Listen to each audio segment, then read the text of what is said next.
Hi, all of you. Today in this session, we are going to cover the basic instructions, orientation, and tips for the preparation and at last how to crack the GPAT.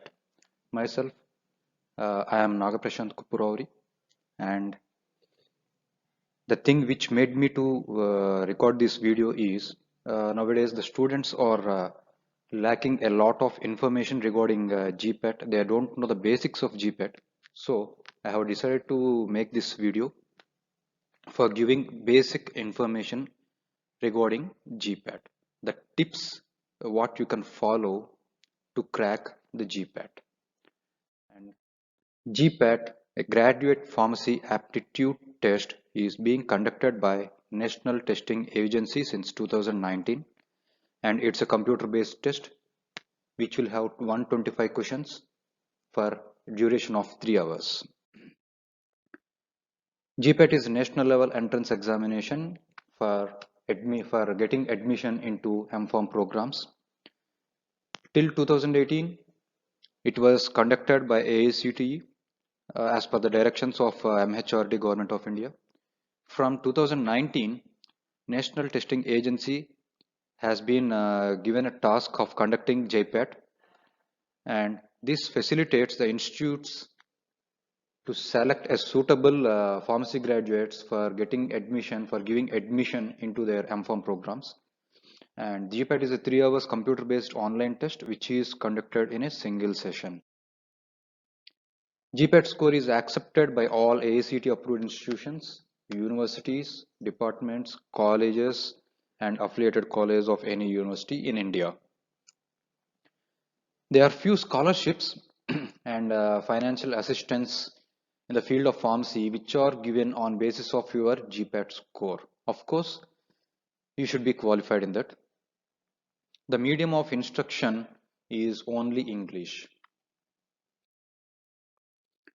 While you are filling your application for GPAT, the information which is provided by you, that is whether your name, contact number, address, details, category, whatever it may be, those are considered as final. No other modifications or any queries regarding the corrections of the details which you have provided during filling the application are not entertained under any circumstances. So be careful while filling the application form. One of my student, he has given a wrong information by mistake as a category as a general instead of OBC, because of which even though he got qualification marks as per his category, but he was declared as disqualified. So he tried to approach NTA several times, but no reply from them. So be careful. If you do any mistake, it may affect your result. So be careful while filling the application form.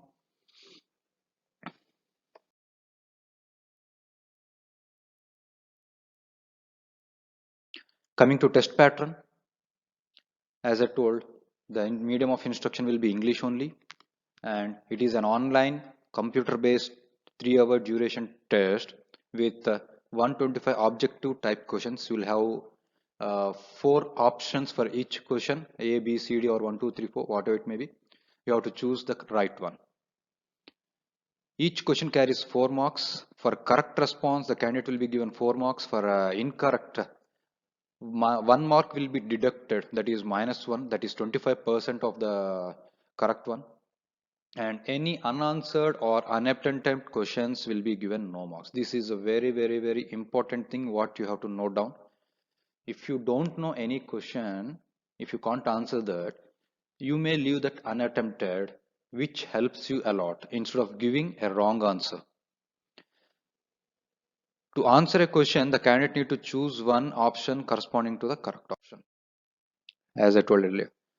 However, after process of challenges of answer key, in case there are multiple correct answers or change in key, only those candidates who attempted that correctly will be given marks. In case any question was dropped because of any technical issue, full marks will be given for that question to the candidates who have attempted. Scorecards will not be dispatched physically to the candidates as how the previous gate and initial GPAT did. Nowadays, no physical card has been sending. We have to download it in online mode from the given website. Even if you want to register for the GPAT, the application form process, any other basic information on payment, anyhow, you can find that all information from the web address which was mentioned in the slide, gpat.nta.nic.in.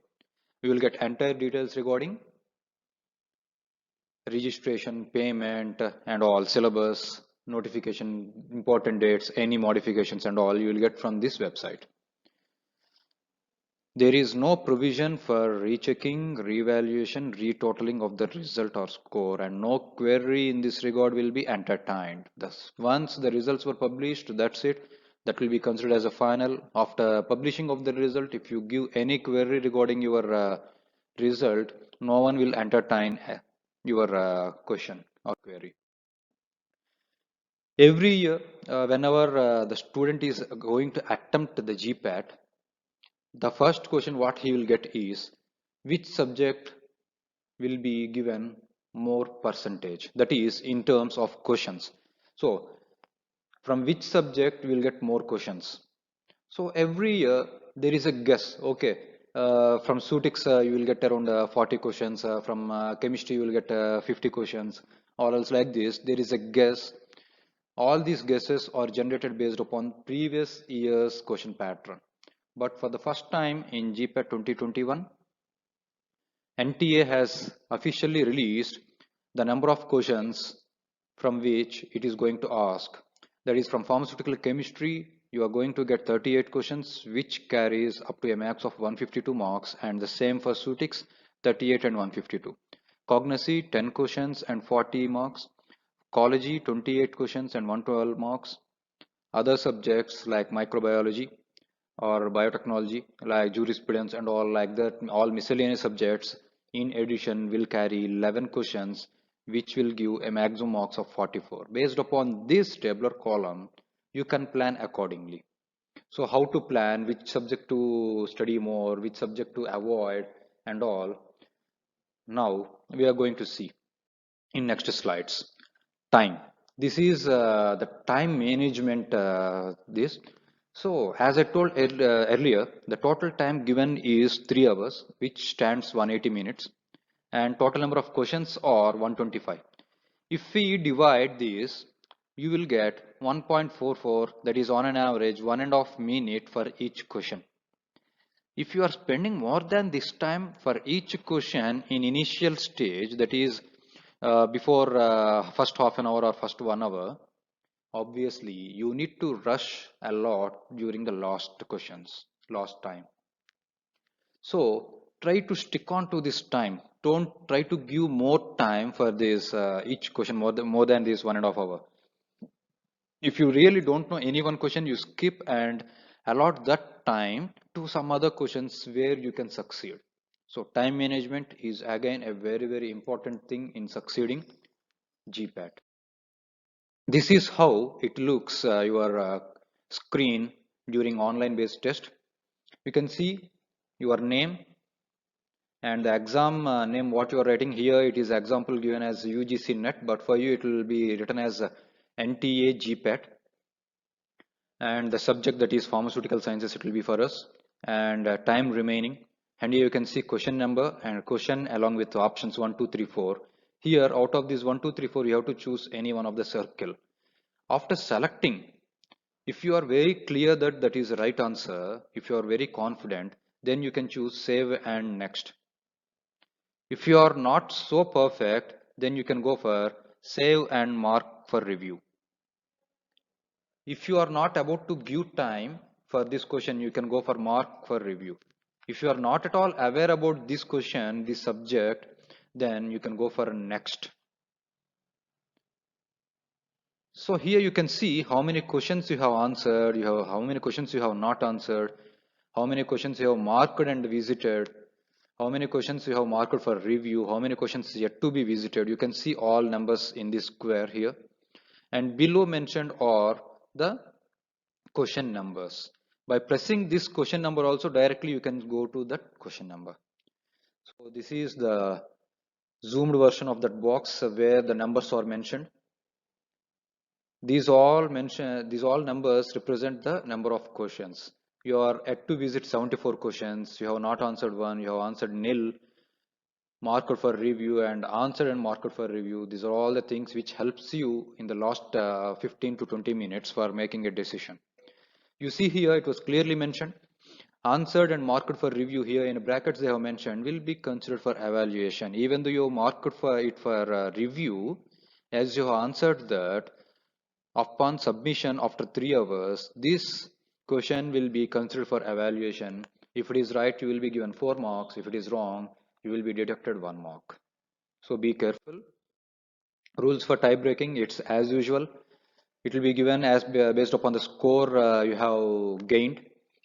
If students are getting same score, then they will be listed as per their date of birth chronologically, and same number will be given. For example, candidate 1, 2, 3 got the same score, then the fourth candidate will be directly given rank 4, and all these first 3 will be given 3, 3, 3.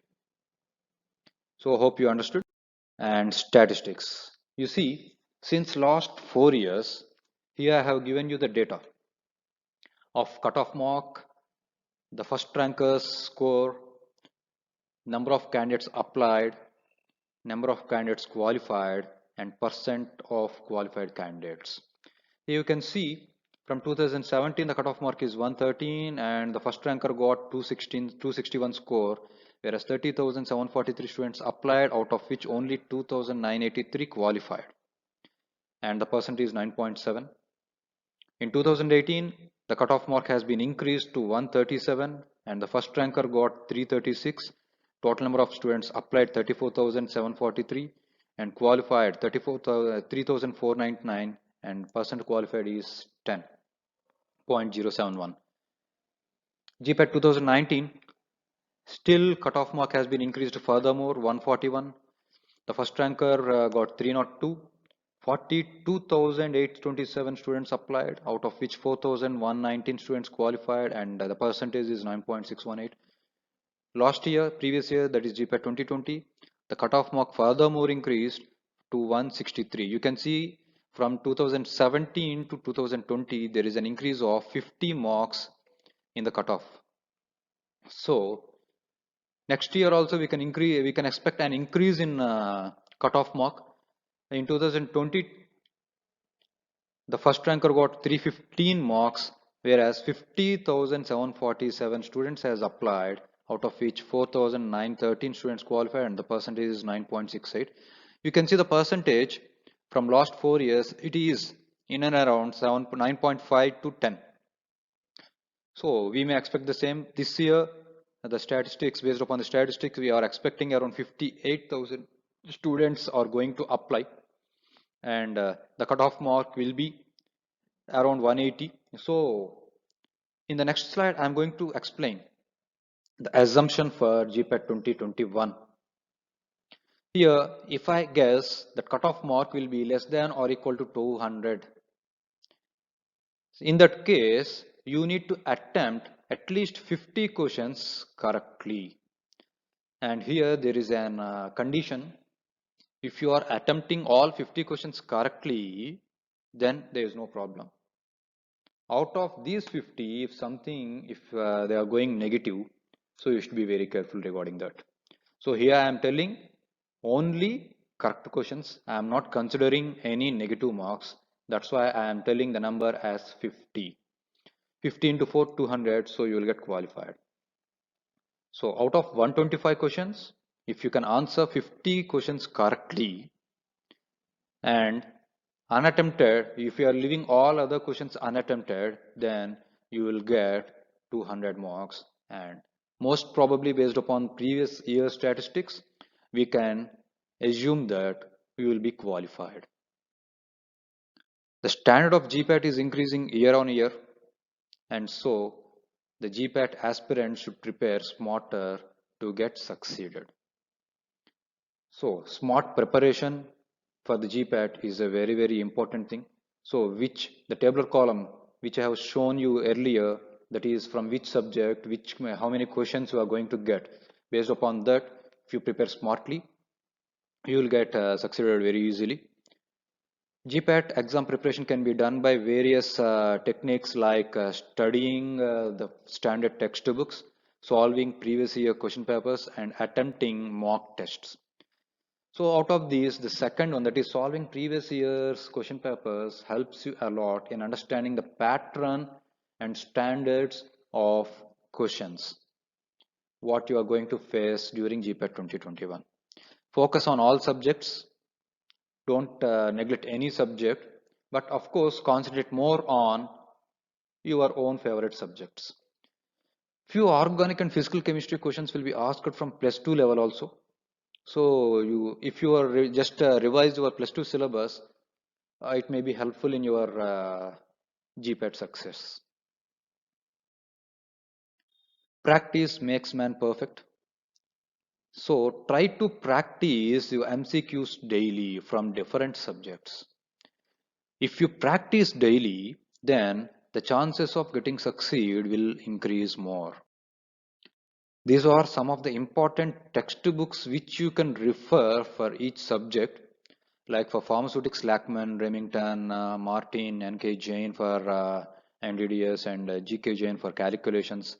Pharmaceutical chemistry, Jerima, Childfin, Wilson Gisford, Foye, Sri Sairam, Yogeshwari, and biochemistry, Leninger, natural products, Sophie Agarwal, organic chemistry, Martin Boyd, Cognosy, KDT, sorry, Ecology, KDT, Rangandale, and Cognosy, Trees and Events, Kokate, Valleys, and these are all the books for different subjects which you can refer for your GPAT orientation. After GPAT, what, for example, you have attempted GPAT and you have succeeded. So what benefits you are going to get? First, you will get a tag that you are expert in pharmacy. Next, you will get a stipend upon admission into MPharm through your GPAT. You will get a stipend of 12,400 rupees per month for 24 months, which is a really pretty good amount. You will get admission into an reputed institution. Many universities have given exemption to GPAT qualified candidates from their set upon enrolling their PhD. If they want to do PhD, if you are already GPAT qualified candidate, you may get exemption from writing the common entrance test again, and directly you may attend the interview for the selection. Academic institutions obviously prefer GPAT qualified candidates to excel their academics. So these are all the benefits what you are going to get because of this GPAT score if you qualify. And this is up to my session. If you have any queries or any doubts regarding this session or in general with GPAT, you may give a comment in the comment box. Thank you.